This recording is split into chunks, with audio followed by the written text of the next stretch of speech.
મહાકુંભમાં આસ્થાની ડૂબકી જાણે કે ચારધામની યાત્રાથી પણ મુશ્કેલ સાબિત થઈ રહી છે, કારણ કે દ્રશ્યો જેવા છે। જી હા, ગુજરાત સરકારનું વિશેષ આયોજન અને એસટીની સરાહનીય કામગીરીને પગલે ગુજરાતી શ્રદ્ધાળુઓ આરામથી કુંભના સાક્ષી બની રહ્યા છે।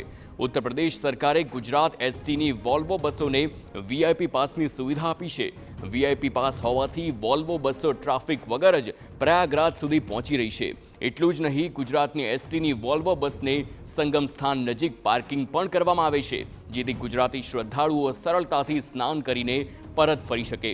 ગુજરાતી મુસાફરોનો દાવો છે કે ભોજન સાથે તેઓને વીઆઈપી સુવિધા પણ મળી રહી છે। સાંભળો શું કહી રહ્યા છે ગુજરાતી શ્રદ્ધાળુઓ।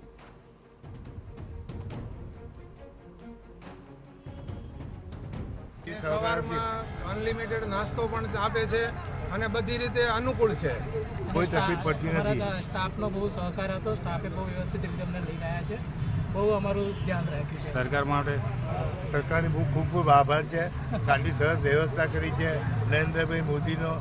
હર્ષ સંઘવીના પ્રયાસ, હર્ષ સંઘવીભાઈજીના પ્રયાસથી અને ગુજરાત ગવર્મેન્ટ શ્રી ભૂપેન્દ્રભાઈ પટેલજીના સહયોગથી અને યોગીજી અને મોદીજીના બધાના મિલાપથી અમને આ જે વોલ્વો બસ સ્પેશિયલી મહાકુંભ માટેની જે બસ જે રોજે રોજ મૂકવામાં આવી છે, એના થકી અમે આ મહાકુંભનું આયોજનમાં અમને ત્રિવેણી સંગમમાં સ્નાન કરવાનો લાહવો મળ્યો।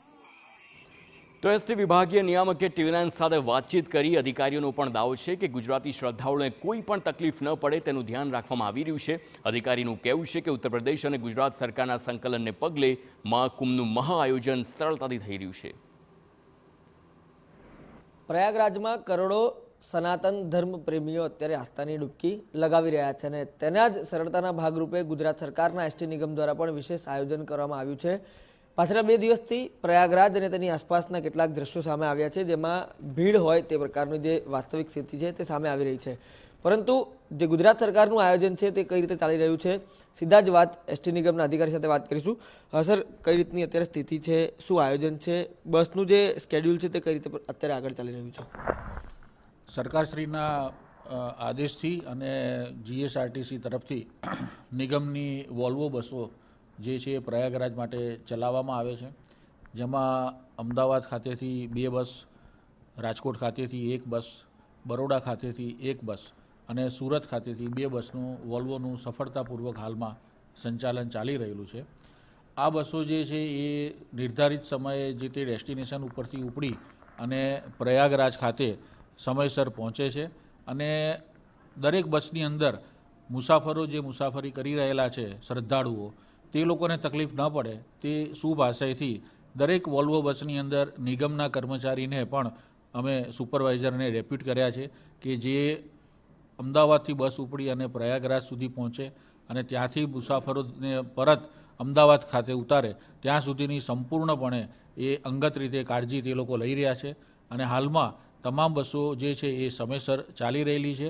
અમારા સુપરવાઇઝર દ્વારા તમામ મુસાફરોનું કોઓર્ડિનેશન તથા ત્યાંની જે વ્યવસ્થા છે, રસ્તાની વ્યવસ્થા છે, એ બધી જ વ્યવસ્થાઓની ખૂબ જ અંગત રીતે કાળજી લેવામાં આવી રહેલી છે।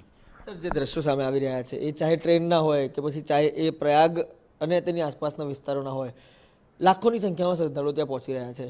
જીએસઆરટીસી કઈ રીતે સક્ષમ બન્યું આ કોર્ડિનેશન કરવામાં, કઈ રીતે ઝીણવટભરી જે કોર્ડિનેશનથી આ સમયસર કામગીરી ચાલી રહી છે? આમાં મુખ્યત્વે જે રિઝર્વેશન તો તમામ મુસાફરોએ એડવાન્સમાં કરાવી દીધેલું છે અને ખાસ અમને જે તકલીફ ઓછી પડી રહેલી છે એમાં મુખ્યત્વે સરકારશ્રીની પણ ત્યાંના રાજ્ય સરકારશ્રી સાથેની વાર્તાલાપ અને એમાં પણ લાભ મળવા પામેલ છે તથા અમે બસની અંદર જે સુપરવાઇઝર મૂકીએ છીએ એ સુપરવાઇઝરનો પણ અહમ રોલ હોય છે કે જે પૂરેપૂરું જે મુસાફરો જઈ રહ્યા છે તેમને પૂરેપૂરું માર્ગદર્શન આપી રહેલા છે અને સમયસર બસનું સંચાલન કરવામાં અમને સફળતા પ્રાપ્ત થયેલ છે। ધન્યવાદ। તો જે પ્રકારે ભીડના દ્રશ્યો સામે આવી રહ્યા છે, પરંતુ 2 રાજ્યોનું સંકલન, આ ઉપરાંત નિગમના અધિકારીઓની ઝીણવટભરી કોર્ડિનેશન છે, તેના જ કારણે અત્યારે જે ટ્રાફિક જામ છે તે દ્રશ્યો વચ્ચે પણ સમયસર છે બસો ચાલી રહી છે।